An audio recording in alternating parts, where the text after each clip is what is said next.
You're listening to IOE Insights, the UCL Institute of Education podcast at University College London.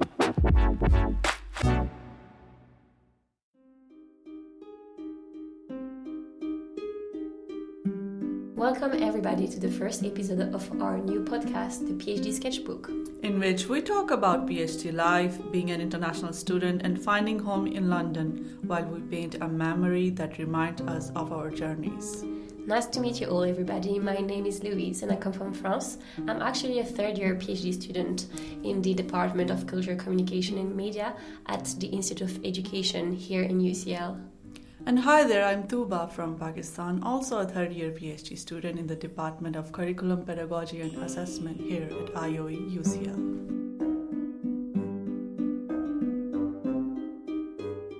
Hey Louise, so let's begin. Let's start talking about why even we started with these PhDs. What was the breaking point for you? Well, at the beginning, I actually didn't want to do a PhD. I have a very long academic background. I did a double undergrad in history and law in France, and then I did a master in international relations in France as well. And then I did a master in journalism and communication online in China. And even at that point, I actually didn't want to do a PhD. But I really love academic, like university academic work. And I actually enjoy doing my thesis, my dissertation during my master. And I think I was quite good at it, and I wanted to explore more this subject. So I decided to do the PhD because what else can I do? Like, I don't have any other talent. I can only be an academic, to be honest. And when I called my mom and dad to say, I actually want to do a PhD, they were like, oh, yeah, that makes sense. We don't see you doing something else. What about you? Why did you choose to do this PhD? Well, yours is very impressive, to be honest. In a very short words, I can say I love doing research. But initially, I started my academic journey as being an elementary school teacher. Impressive. Yeah, and along the way, I found research when I participated in a research project back in my undergrad. I'm someone who do a lot of experiments, so I have worked in management as a teacher, as a researcher, but I feel like I keep coming back to the research world because I really love that. And part of that is also because I really like my research field, which is climate change education. Coming from Pakistan, where these issues are very relevant and real, I always felt like we need to do something about it, and the curiosity keeps me going. And one thing led to another, one degree led to another degree, and I found myself here at IOE studying climate change education. But why did you choose IOE in London? You could have done this PhD everywhere in the world, so why London? Why IOE? Why UCL? Believe me, I asked myself the same question 1,000 times. But I guess, I have a quite history with London too. I was very skeptical when I started my PhD here because even though I grew up in a big city back home, I'm always running away from them. So I was like, it's going to be so crowded, so many people, hustling, bustling. That is true. I don't know how I'm going to make sense of it. But over the years, I have learned to appreciate London in so many ways. Take the hustling, bustling and the crowded thing. As an international student, you never feel alone. You never feel like you don't have anything to do when you close your books. There's always something happening. You can join social gatherings, events, or just go, like in winter break, you can just go out and watch the beautiful lights, Christmas lights, isn't it? Yeah, true, that's true. So how about you, Louise? How has been London treating you? Well, that's actually the contrary. I come from a very, very, very little city in the countryside in France. And I always wanted to be, in a bigger city. And I always loved London from the movie we saw on Netflix or whatever. Because, London seems big, like a lot of opportunity, a lot of different people, a lot of different vibes. As you say, always something to do, something to enjoy. So that's why I always wanted to live in London. And actually at the end of my master, I was already living in London with some friends. And I saw that IOE was the best department for education, and they have actually a media section, and I wanted to do media education, so it makes sense, and I just apply and ended up in IOE as well, which is nice. Cool. Interesting. Media education. Very relevant indeed. So how did you find your interest in this field, and how has your research interest evolved? Ooh, that's actually an interesting question. So my last master degree was about journalism and communication. And I also did some internship in newspaper and media in France as well. So I actually developed an interest for media industry and everything around media. I did my master dissertation on fake news accusation from politicians and its impact on journalists in France. So yeah, I got very interested on the critical aspect of media, like fake news and information, disinformation, all of that. So the next step for me was like, how can we teach people to be critical about media, and how can we teach them to recognize fake news and disinformation? So I took an interest in media education and media literacy at this point. Wow, that sounds again very interesting. And what is your current PhD project about? So now I'm studying media education in London, in a secondary school. So I'm trying to look at how we teach kids about media and news in a critical way.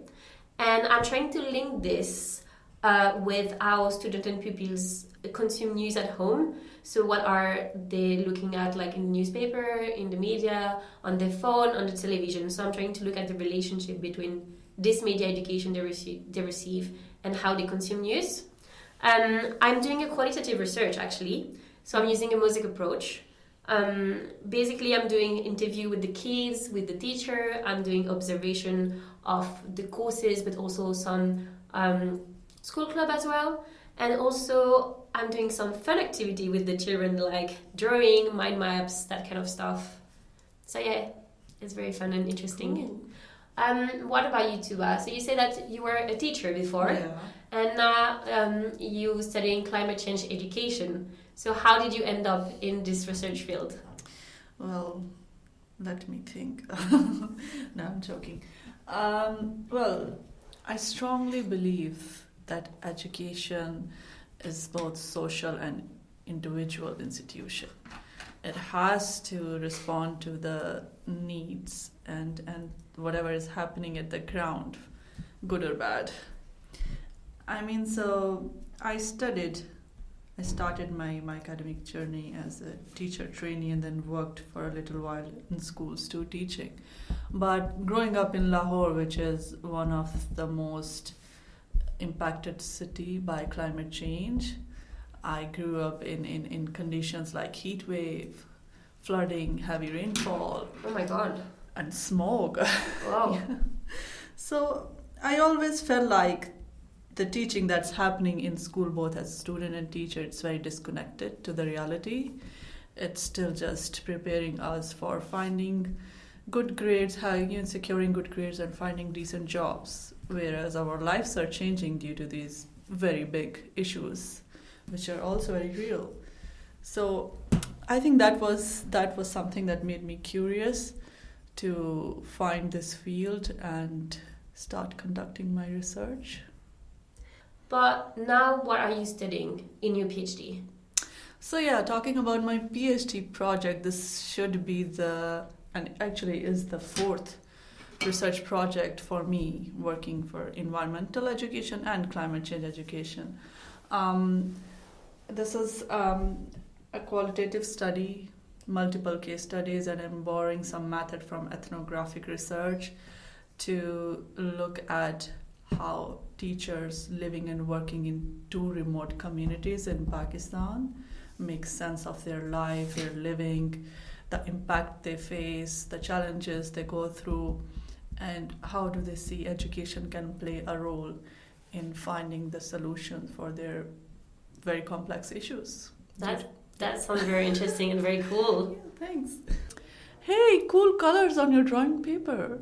Thank you, darling. Your sketch look actually amazing. Thanks. Are you gonna put any colors on it? Yeah, of course.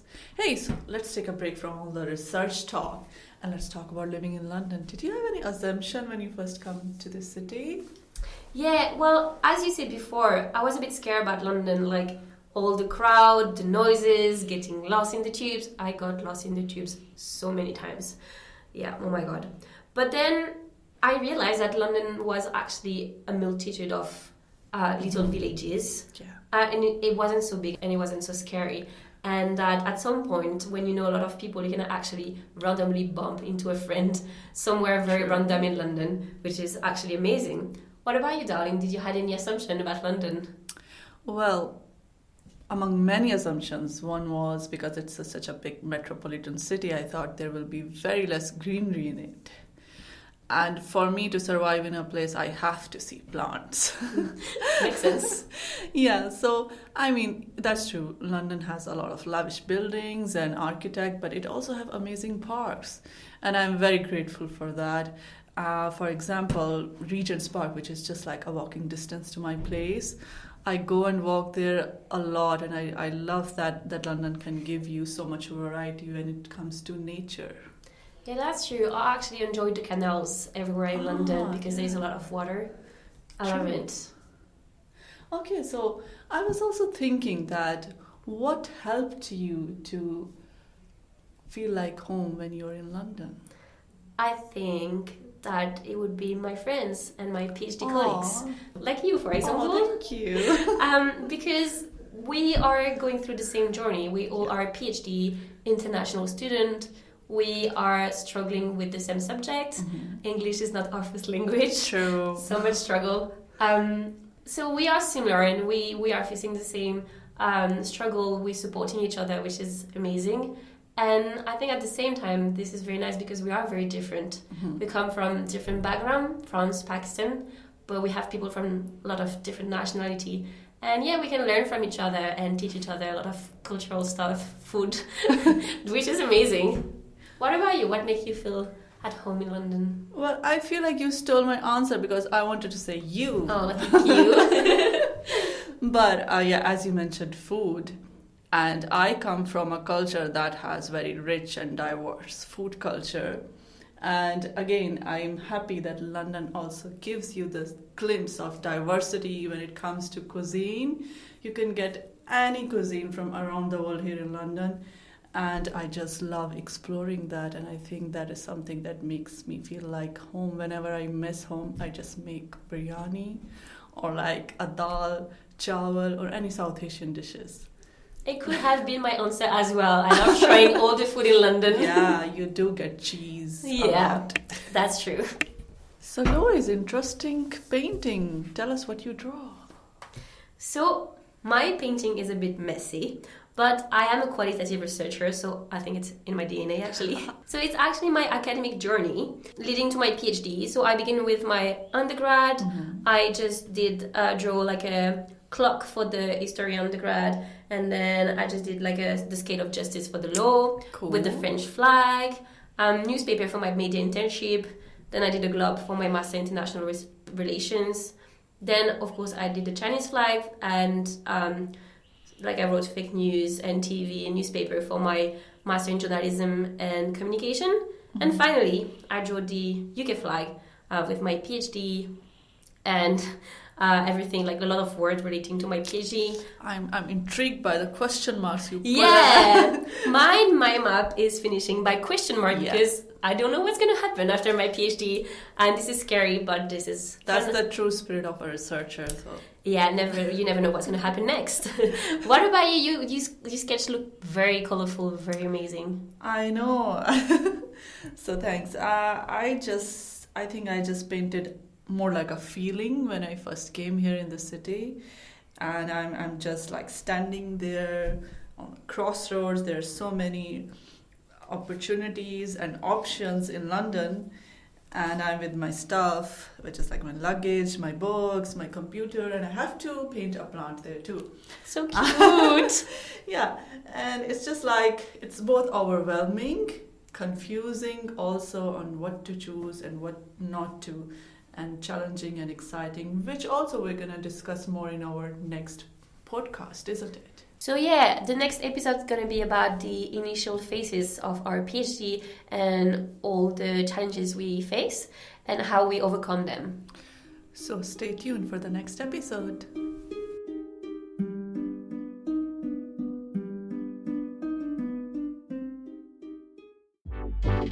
Thanks for listening. Search IOE Insights for more podcasts from the IOE.